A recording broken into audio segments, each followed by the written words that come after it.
What's going on, everybody? It's ISO Joe, and you're watching the ISO Joe podcast. So in this episode, and I'll probably make this a part 2, I'm going to be rating some of the off-season moves this past NBA season. So in this part 1, I'm going to be talking about 4 Eastern Conference teams. And the first team I'm going to talk about is the Cleveland Cavaliers. Now, this was a very exciting team, especially from last year. They were showing a lot of potential. Now, no, they didn't make the playoffs, but they really turned it on towards the end of last season and really gave the Brooklyn Nets a run for their money. Now, over this past offseason, they made one of the best, in my opinion, offseason signings in signing Donovan Mitchell. This season so far, Donovan Mitchell has been averaging 29 points. He's been averaging 4 rebounds, 5 assists off 50% shooting from the field. Now that, in addition to his running mate in the backcourt, Darius Garland, with 21 points, this man has about 5 assists, and he's shooting 39% from 3, which is just ridiculous, and 42.4% shooting from the field. That tandem together in the backcourt is just simply amazing and really shows why they're able to put so many points up on the board. But in addition to this just amazing, astounding offense, they have it on the defensive end too. They have Jared Allen and Evan Mobley. Those defensive trees allow probably the lowest rate of scoring in the paint because they're not just big guys, they're mobile big men. They're able to guard anyone that tries to enter the paint. And one person I forgot to mention, which I can't remember how I forgot to mention them, was Levert.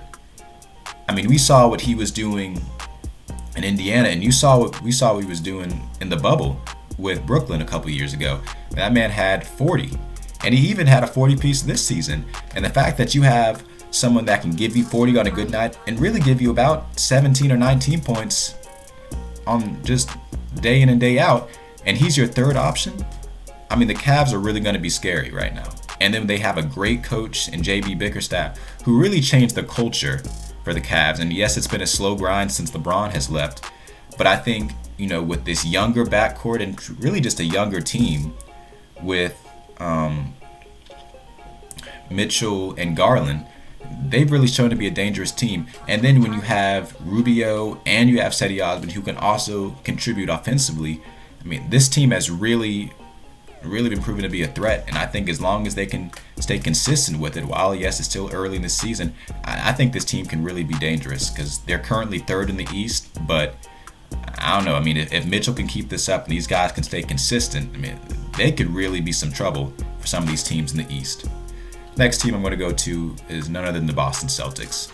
So the Boston Celtics, they've had a whirlwind of a year, a really roller coaster year, if you could, so to speak, because they go from, and it's really just been internally within their organization, because they made the finals last year and lost, but really showed a lot of promise. You can't really dock them for that. They're going against an experienced Warriors team that had been there 5 years before. You had Steph Curry, 2-time MVP, Klay Thompson, Jordan Poole, who was a budding star, and Draymond Green. That was just their year that year. But Jason Tatum, Jaylen Brown, Al Horford, and their impeccable signing of Derek White later in the year, that Celtics team was just incredible. And then beating the Miami Heat, who looked like they were trying to make a finals appearance that year. The Celtics really showed their grit, their intensity, just their skill and their poise that past season, because they played just great basketball, just great decision making. And again, there wasn't a lot of hero ball. I know Tatum did a little bit of that, but I feel like he's just becoming more mature. He was still maturing in that year. And then especially this year, the Celtics have really come into their own, a lot of poised basketball. And then nobody is playing hero ball.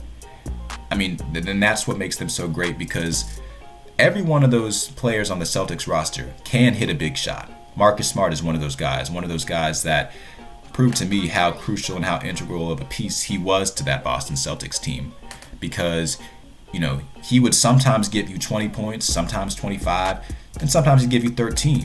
But each game he always brought the intensity. Whether it be rebounds, whether that be assists, whether it just be causing turnovers, he was always that scrappy player that did what he needed to do to help his team win.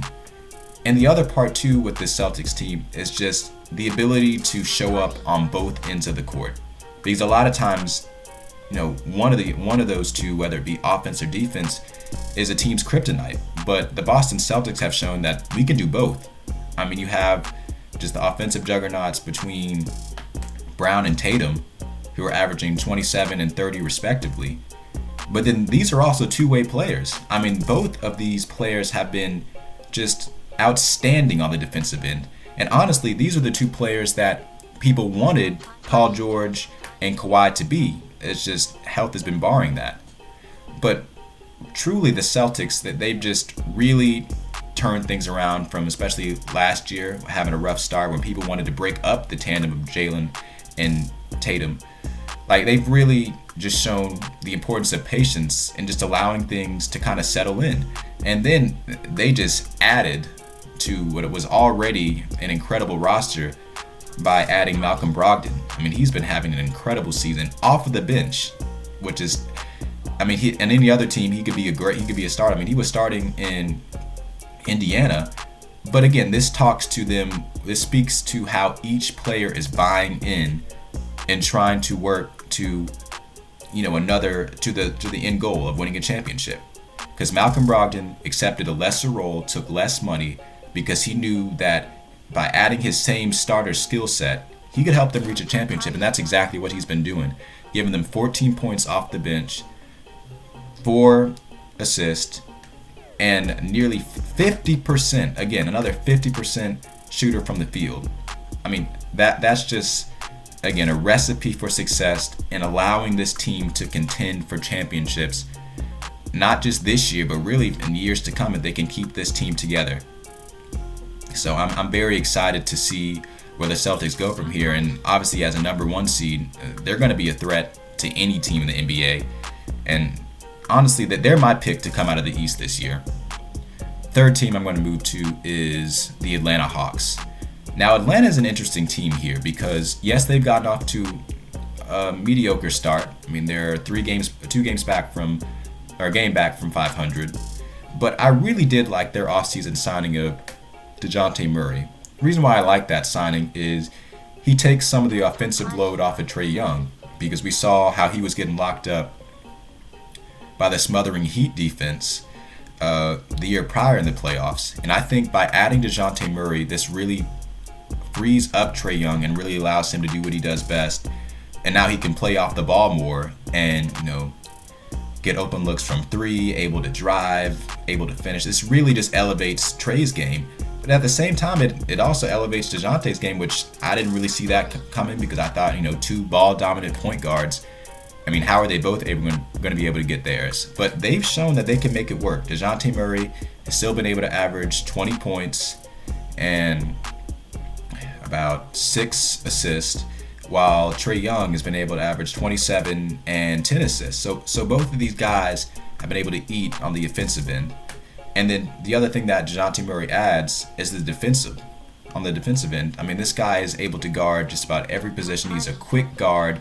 I mean, he was an all-star last year. So by adding him, I really think with Nate McMillan and with the shooting that they drafted with AJ Griffin, I think this team can really be dangerous as well. And the East is just going to have a lot of good teams. So by the time the playoffs come around, it's going to be something special to see these teams play. And I'm really looking forward to the playoffs this year.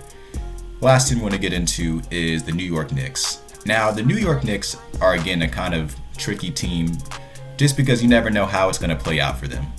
Right now, they're doing well, 2 games over 500. And with their signing of Jalen Brunson, I was a little bit surprised by it. Like, I was a little bit apprehensive about it because it's like, yes, he did well, but he also had Luka to defer to. So he wasn't a number 1 option. So it was hard to tell, was he producing this much because of the looks he was getting because of the magnitude of Luka, or was it because he was just such a good scorer?